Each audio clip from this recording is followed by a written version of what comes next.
It's very easy to print a lot of money. Everybody loves it. Big party, but the backside is really quite damaging. That's what 2000 was. That's what 2008 was. This one is even larger than those other two credit cycles, more ill-advised, and is going to be more painful. Are you tired of overpaying for your gold, silver, and platinum bullion coins and bars? Then visit sdbullion.com today. SD Bullion was recently named the 177th fastest growing company in the United States by Inc. magazine. This is because they offer the absolute lowest prices in the industry and follow up with over-the-top customer service. So what are you waiting for? Go to sdbullion.com today and join more than 60,000 happy investors that save money on every precious metals purchase they make.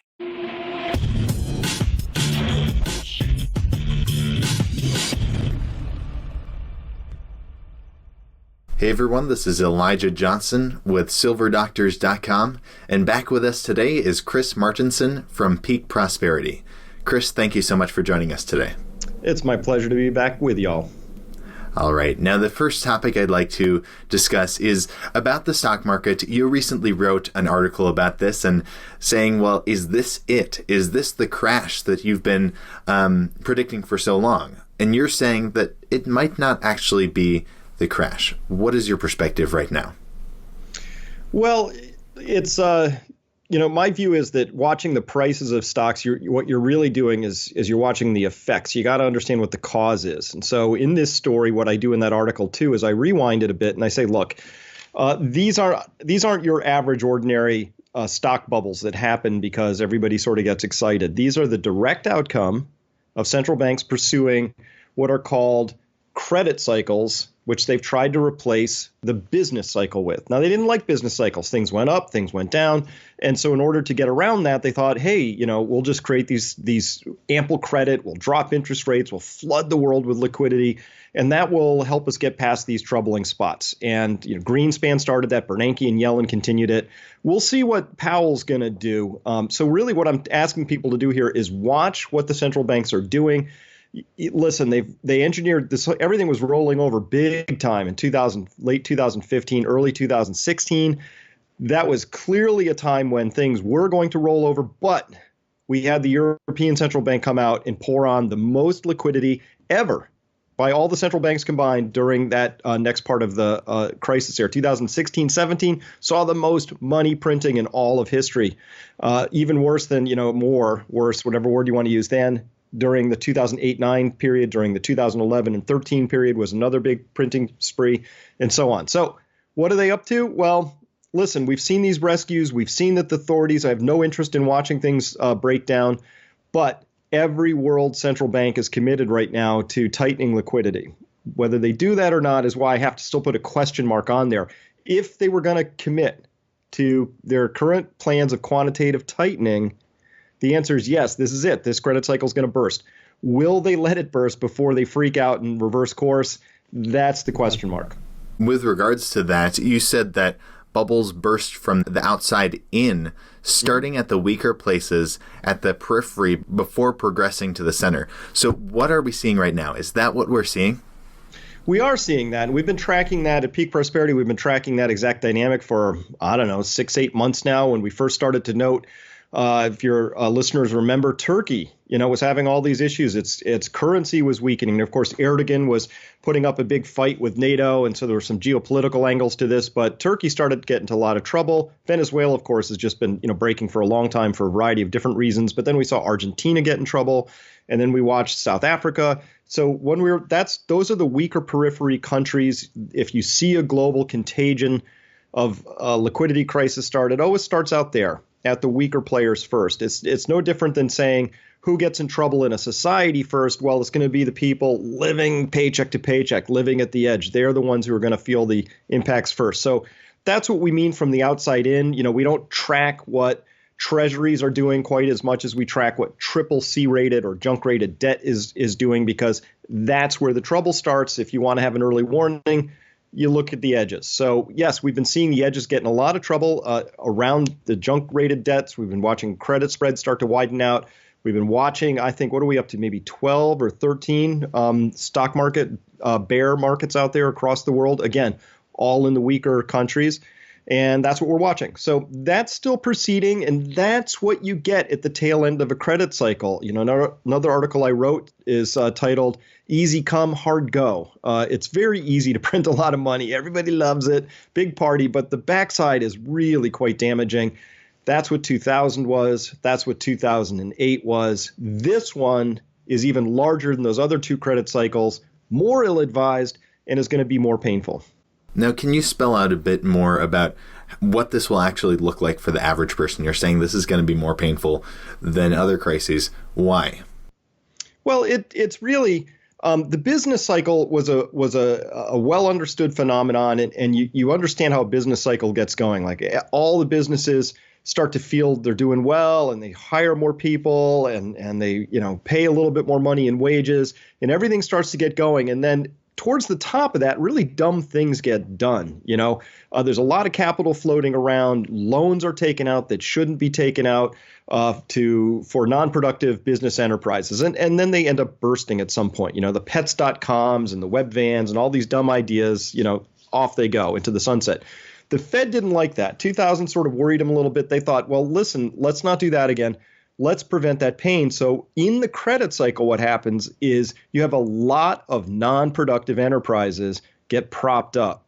And that what happens when it bursts, when that tide goes out, you suddenly discover that there's a whole lot of debt that'll never be repaid. That has huge damaging impacts on the overall economy. You find you have a lot of leverage speculation, creating the appearance of activity and wealth when in fact it's all a mirage. So easy come, hard go is how it works when this flood goes away. Remember, 2007, we had $147 trillion of worldwide global debt. Now we have $100 trillion more than that. We're parked at around $250 trillion global debt, not including unfunded or underfunded liabilities. That's no pensions, Medicare, Medicaid, none of that. We're just talking debt. That's a huge amount of debt. We have about 12% of companies right now are zombie companies, meaning that they can't even make their debt interest payments off of their operating earnings. Those all go away. That's a global statistic. So when you look at this right now, Elijah, what we see is that there's a ton of dead wood, dead companies, zombie companies, bad ideas that have all been they all make sense when there's a lot of liquidity out there. But when, not if, but when that liquidity retreats, all of that stuff is revealed as dead wood and it burns away. And it's pretty painful. Jobs get lost for the average person. They're going to see a lot of panic in the streets, falling asset prices. Remember, we had bubbles in stocks, bonds, and real estate. We're already seeing that real estate bubble prick just with a 5% rate of interest in the United States on a 30-year conforming mortgage. But we're seeing this in Australia, property price declines, in Canada, Toronto, Calgary, and Vancouver, price declines, London. So this has been a worldwide phenomenon, and we're starting to see the first signs that it's retreating now. Now, as for you're talking about this being a worldwide phenomenon. You've also talked about in an article about how there's this divergence happening between economic output and debt. Is this a worldwide phenomenon that there's, debt is growing, but economic output isn't growing as much? Well, absolutely. And this is why, in my work, I combine energy and the economy and also the environment. You have to really look at all three together. One of the things that the central banks have been doing, they're just ensconced in this world of the first E, the economy. That's all they understand. They got a lot of complicated formulas and a lot of math and a lot of geeks working on that stuff. And what you notice that they've done in the United States is they've been on a 30-year plan of reducing interest rates from the highs around 1980 on through to current, right? So just reducing. And now, they got all the way down to 0% rates of interest, negative even in Europe. And what did that get them? Well, not a lot. So for that last $100 trillion of debt I just talked about, how much did the global economy grow? A tiny fraction of that amount. So what we're seeing is more and more and more debt is doing less and less and less. That we could understand just in pure economic terms if we wanted to. But when you understand where we really are in the energy story, you know that kind of high growth that we got 30 years ago was only possible because we had high net surplus energy to work with. We don't have that nearly as much to work with today. So growth is just going to be harder to come by. The difficulty in the story is the central banks, They're addicted to this idea of growth. Not them per se, but the money system, the banking system needs that growth, or it gets very cranky, unhappy, if not collapsy. And so what happens is the central banks are trying desperately to engineer growth using debt when it doesn't even make sense on economic terms. But once you understand the energy story, it really doesn't make sense. That's what they're pushing against here. It's a real a task of that's destined to fail at some point. Now, getting into that energy story, you said, they're so intertwined, energy and the economy. You've talked about how this infinite growth is really impossible. That people say that, the economy is going to grow by, 5% or whatever a year, and that's really unsustainable. You talk about in an article where it's, if there's more demand, then essentially just suppliers will appear out of nowhere to supply for that demand. But really, that's not how it works. There's a limit. There's the natural resources. That's the limit. We live in a finite world. Can you talk, more about this? Well, sure, I could. And it should be something that's so obvious and taught in grade school that we shouldn't. I mean, everybody should be bored and turning this off right now because they're like, oh, yeah, I learned that a long time ago. But it doesn't it's still oddly like this, mysterious concept to most people because it's really not talked about. And it's this idea that, you can't run an infinite model on a finite system. The world is a sphere. It's got a known volume. It's got a known surface area. We have so much fresh water. There's only so much soil. There's, only so many natural resources out there. And what most people are unaware of is the role of energy in creating everything we see. And the reason I make that a separate E all on its own, and I don't just make it a C and I call it commodities, right, is that energy is the master resource. If you have energy, all other commodities can be, you can have access to them. But without energy, you got nothing. So where are we in the energy story? And there's some statistics out there people are really unfamiliar with. Yeah, we've been burning oil since it was first drilled in 1859 in Titusville, Pennsylvania. But in the last 22 years, half of all the oil ever burned in human history has been burned just in the last 22. And we're about to burn that a whole nother amount that would be equal to everything we've ever burned in all of history in the next 18 years, right? So this is just the nature of using a resource exponentially. That's what we're doing. We're burning through oil at an exponential pace. We want to burn 1-2% more year in, year out. And so that's the train we've been on. And it's just going to create an enormous problem at some point because we have no plan B for how we're going to replace fossil fuels. And, longer story. I know we don't have time for it now, but, if people could just please put pencil to paper and look at how much of a gap exists between current alternative energy sources, wind, solar, hydro, stuff like that, and how much we're actually consuming, they discover that there's an enormous predicament coming, and it's coming soon. By my estimation. No, you're saying it's coming soon. Like what kind of time frame are we looking at? 2020 to 2022 is somewhere in the zone where we run into a huge supply problem for oil. This is simply a math problem based on the fact that we had 4 years of really, really depressed energy exploration budgets.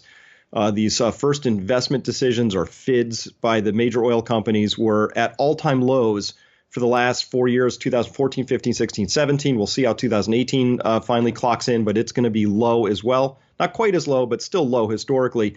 And when you're not spending money to find oil, you don't find it, then you can't pump it. And so there's a big lag. It's about a 5 to 7 year lag in the oil business.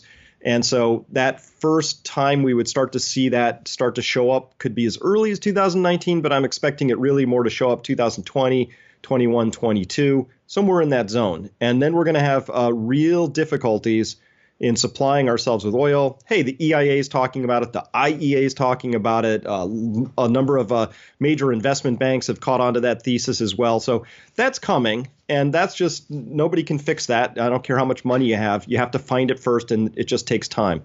So that pig's already in the python, and that's where that comes. Listen, a world with, well, how much debt will the world have in 2022? I'll make a number up. $300 trillion if we keep at current pace. What does $300 trillion and $150 a barrel oil look like? Who wins that battle? Who loses?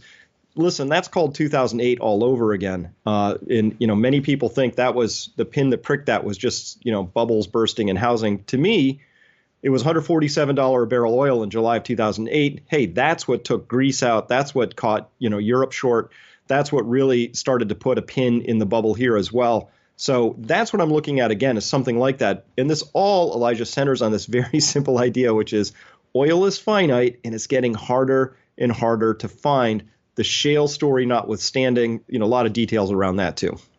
Definitely. I mean, you're talking about how these two things are coinciding, this energy crisis and also the economic crisis that seems to be very close at hand. Now, essentially, if we look at how do you see us moving out of this? I mean, if there's, limited resources and that's going to constrain economic growth, we can't have exponential growth forever.